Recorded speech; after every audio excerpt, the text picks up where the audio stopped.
All right. So um, this PowerPoint slide, it represents the overall flow. It includes both the existing flow, what we currently do with the line haul process, the last mile execution, all that, and what all new implementations has been made as part of this returns process. That that is discussed here. I'll explain it in detail when we go to our training session, but this just shows you the overall details. So the existing flow as to how the line haul driver will be executing the load, starting from the DC, taking all the cartons and delivering it at a specific hub location. And then the last mile load trigger happens via integration, and that loads assigned to specific drivers, they are getting delivered at the various customer locations, right? So these flow remains the same, it is untouched, and the only new additions that will be discussed today will be palletizing of returns, the returns that we capture at each customer location, and once they are brought back to the hub, and how they are going to be palletized. And those returns that get palletized, they will be added into a return load, and that load will be assigned to a driver, and it will be taken back from the hub to the respective DCs. So these steps we will go in detail, and this is the overall flow. So let's go to our new stock kit application. So for our training session today, what we have done is I have already created a line haul load, executed it, and all the cartons associated with the line haul load are delivered and are ready at the hub. And the last mile load was also triggered. Those last mile cartons were delivered at various customer stops, and I had picked up returns, the RAs from the customer locations, and they are again brought back up at the hub location. So this is where we are at right now. Step A is complete, and now we'll go ahead with step B, right?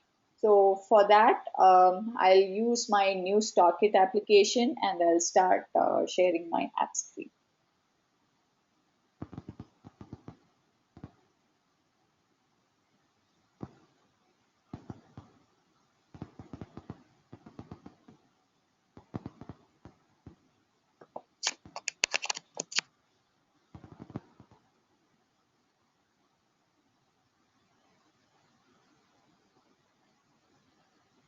Okay.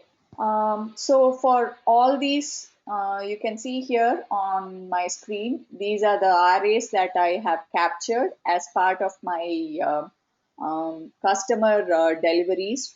The returns, they were brought back to my hub, and these returns are going to be palletized. So all the hubs, they will be having the T labels available, which will be provided by ABC, right? So these are the T labels that these returns are going to go into.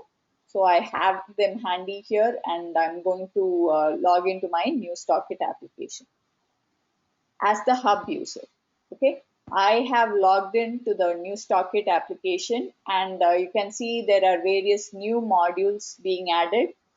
We usually use the receive shipment to receive all the ASN cartons at the hub. So now for palletizing our returns, we are going to focus on the palletized returns module, right? So I select my palletized returns, and if my external scanner is the one that I'm going to use, I will enable it. And you can see that the first scan that we are going to do is of the T label, that is the pallet, right? And then any scan following the pallet scan will be of the returns that are going to fall within that specific pallet ID. So if you are not going to make use of the external scanner, or you want to make use of the camera scanner or manual entry, you will turn this off and make use of the camera scanner here, the barcode icon. So the camera scanner opens up, right? Or you can also include your P-label details manually and then proceed with manual. These are the various options that are currently available. For our training today, I'm going to make use of the external scanner. So I'll start scanning my palette first. I'm scanning a palette ID here.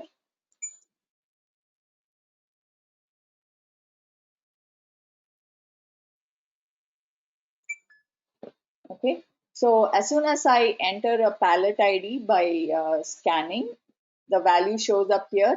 So, first, you would have seen the scanning palette was highlighted under external scanner. As soon as the scan is complete for a palette, the next scan should be of the returns. So I start scanning my returns, and so you can see as I scan, these returns are being added for this specific T label.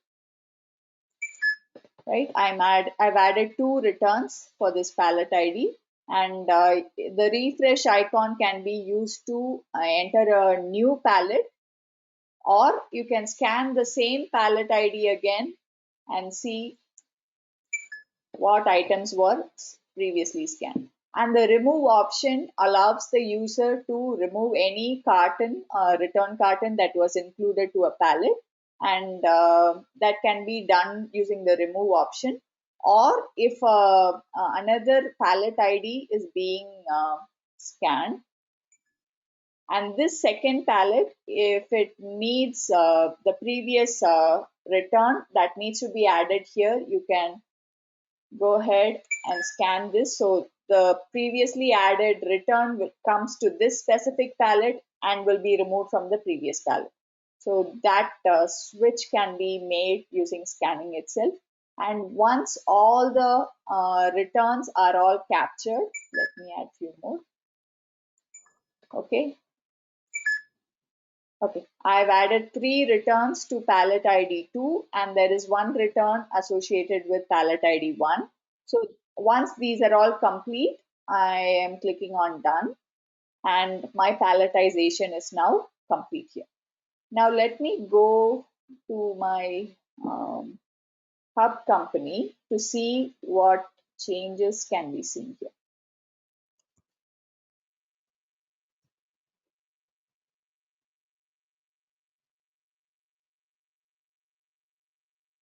Right. So I'm here at the hub company dispatches portal, and under assign loads, actually I'll go to the carton view and let me select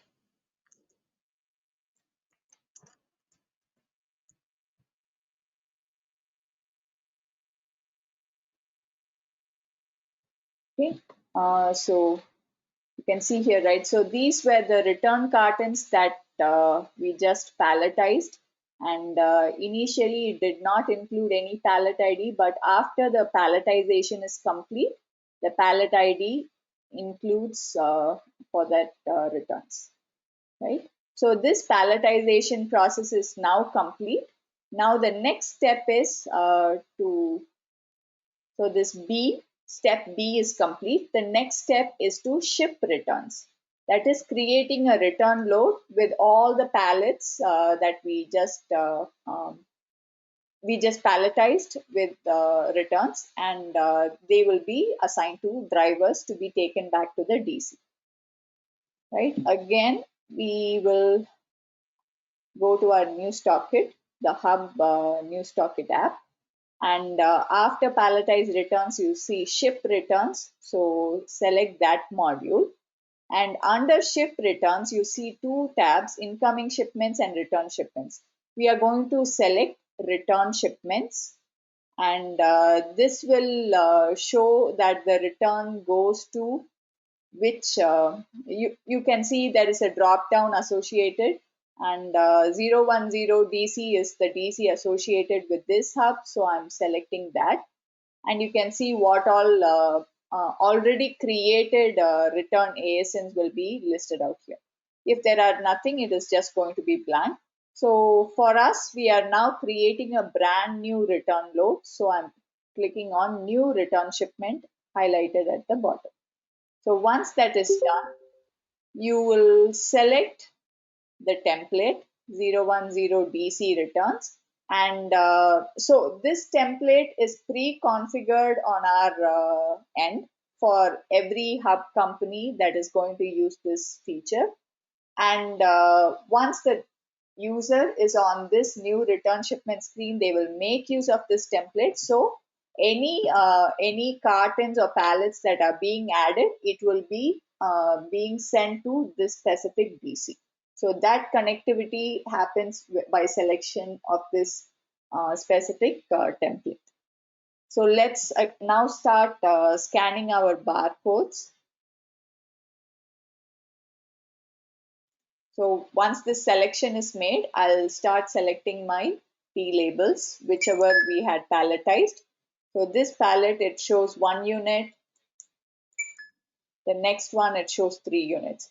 So you can keep adding more pallets as you need your load to include. And once all the pallets have been included, you will select on done, and that will create the return load that needs to be taken back to the DC. So in this process, you can also include pallets that belongs to a different hub associated with the same DC. In case there can be scenarios where there are multiple hubs associated with a DC 010. And for example, let's take 1136 is the hub that we are currently on. And there can be palletized returns from 1137 hub, which was brought to 1136, and consider 1136 as our main hub, right? In that case, all cartons that were palletized and came from 1137 can also be included here by scanning, and that can be sent within the same load without any issues. But the bringing process from a different hub, that is the hub hop process, it is not handled in anywhere in new deliberate system. It will be done internally within your systems, right? So once we have completed this addition of all pallets to our return load, I click on done, and you can see that the return load is created. This is the stock with four items included, return cartons included, and it goes to 010 DC. Now let's go back to our portal. So here we are at the dispatchers portal. So the next step, once the return shipment has been created from the new StockIt application using the ship returns module, the dispatcher will come here to the hub terminal, and within the assign load screen with the estimated start date specified as today, they will be able to see the return shipment available for that day, right? So this return shipment, it consists of one stop, and all the palletized returns that were scanned goes into that specific stock back to the DC. So if you see here, the load status here is shown as draft. So there are two steps that we will have to ensure when coming to the return shipment here. So the first step is the dispatcher will click on the return load number, and on the top right hand side there is a driver assignment option available with this pen icon, right? So I click on this pen icon and select the respective driver and click on assign. So here the first step is to assign a driver to the return shipment, which is now confirmed. Now this specific route has to move from draft status to dispatch status in order for the load to appear on the driver's device. So the next action is we will click on the Actions drop-down and click on Dispatch Route. This will show a pop-up message that the route is successfully dispatched and the route status here has now moved from draft to dispatch status. So once this is available, you can again go back to your assign load screen and you can see that the driver assignment has been done and the load status has been moved to dispatched. And now this load is ready for the driver to execute using the new Deliver It driver app. The process of executing the return shipment is nothing different from the N-mile load. It will be the same process. So they will log in with the hub company's code and use the driver credentials for the specified driver, and they will be able to execute the load. So once the load has been delivered at the DC, then the DC user will then use again the new StockIt application with the credentials available to them, and they will start scanning each pallets or the cartons, return cartons, and they will complete that via the receive shipment by item module, and then they will complete the process of returns flow.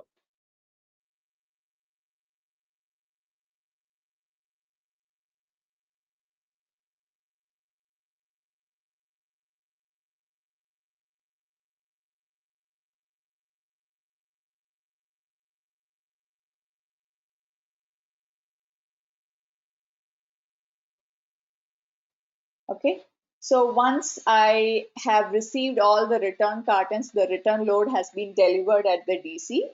The DC receiver, they will make use of this module, receive returns by item, right? And they will start scanning their P labels or return cartons.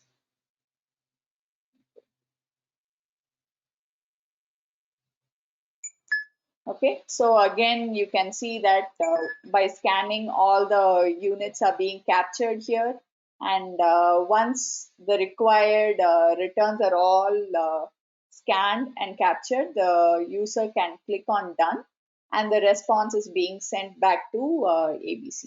So this is the final step in the receiving process. And this is where we end. So I'll stop the recording here